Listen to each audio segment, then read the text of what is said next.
Yep, I went to Epic Universe. Today we are going to do a full review of the park, and although I didn't make it on every attraction, I did get on every e-ticket ride. This means I got on Monsters Unchained, Battle at the Ministry, Stardust Racers, Mario Kart, Bowser's Challenge, Hiccups Wing Gliders. The ones I skipped were Donkey Kong and all the filler rides. Now, I did have a lot of hype building up to this park before I went, and I gotta say, the park as a whole is one of Orlando's best. Now let's start off the review with some of the strong points of Epic Universe. This would be the quality of the rides. There is not a single ride in Epic Universe that disappointed me. Every single ride was a 10 out of 10. My favorite ride of the day is either Battle at the Ministry or Monsters Unchained. Haven't determined yet which one. I did get on both of those rides twice. Both of them are incredibly good. I might release a video on comparing those two later.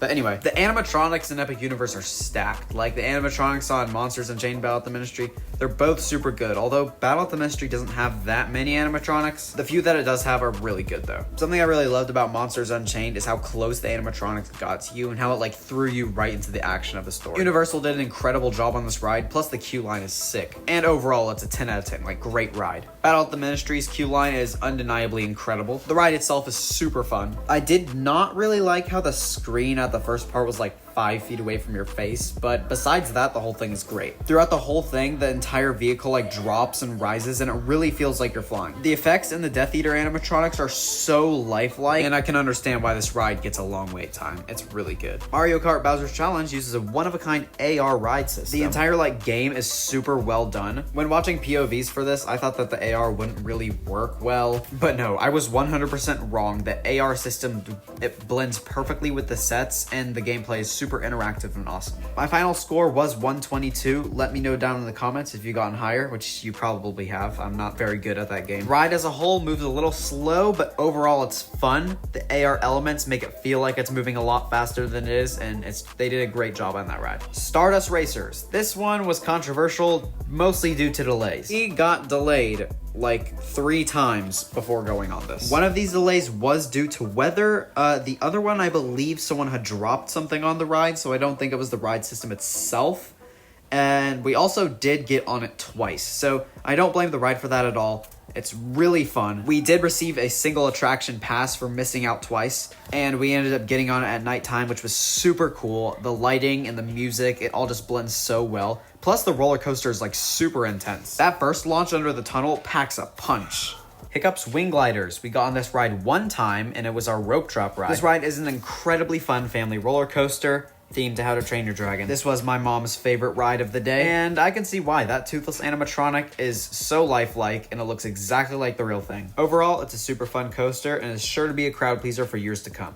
Like I said earlier, I didn't make it on any of the filler rides. This means Dragon Racers Rally, Constellation Carousel, Yoshi's Adventure, Wolfman, and I also didn't make it on Minecart Madness. The one filler ride we did, however, go on is Fire Drill. Funny story, the people said we would get soaking wet on this, but we didn't end up getting wet at all. It was our last ride of the day. It was super fun. Me and my parents loved it. I would say that the targets didn't exactly spin whenever you hit them. This may be due to weak water pressure, which they can probably easily fix. Once they fix that water pressure, the ride's perfect. 10 out of 10, very fun. Now, shows. We did make it on 1.5 shows. Why do I say 1.5? Because the How to Train Your Dragon show had to stop halfway through due to the toothless animatronic not working. Now, this is extremely understandable since this is happening live in front of an audience, and mistakes can happen, especially with an effect that immersive. I did watch a full video for the show, and it's super good, and I wouldn't say it's lacking in anything.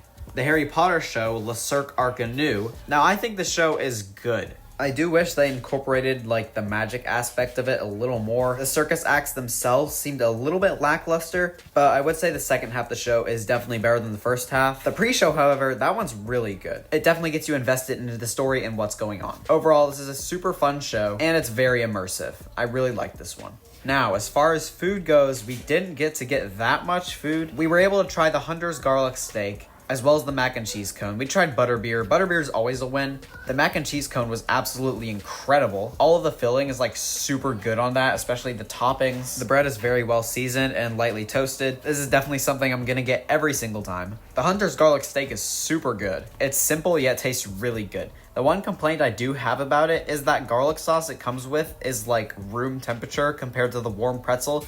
So it kind of tastes weird having 2 different temperatures. So if they can warm up that garlic sauce, it would be perfect. As far as the park's aesthetic goes, meaning like everything as far as plants, from the building structure. It's all like beautifully done. The park looks like Epcot. Like, it's one of Universal's best works when it comes to that kind of theming. And I feel like this surprised some people since Universal never really does good with this kind of stuff. I mean, if you look at Universal Studios, it's all concrete and backlot stages. So I really like how each portal is themed to a different IP. The theming is 10 out of 10. So well done. That's one thing that this park is stellar at. Theming. Plus, when it becomes nighttime, the park literally transforms with all those lights. If you have the chance to, definitely see this park at night. Stay till closing. It looks super cool. The lights are all so well done. Plus, you need to see Stardust Racers. Okay, what does the park lack in? I'll make it simple. It needs more stuff. I know how terrible that sounds since it just opened, and a lot of people would say that 11 rides and 2 shows is plenty, but if they just had like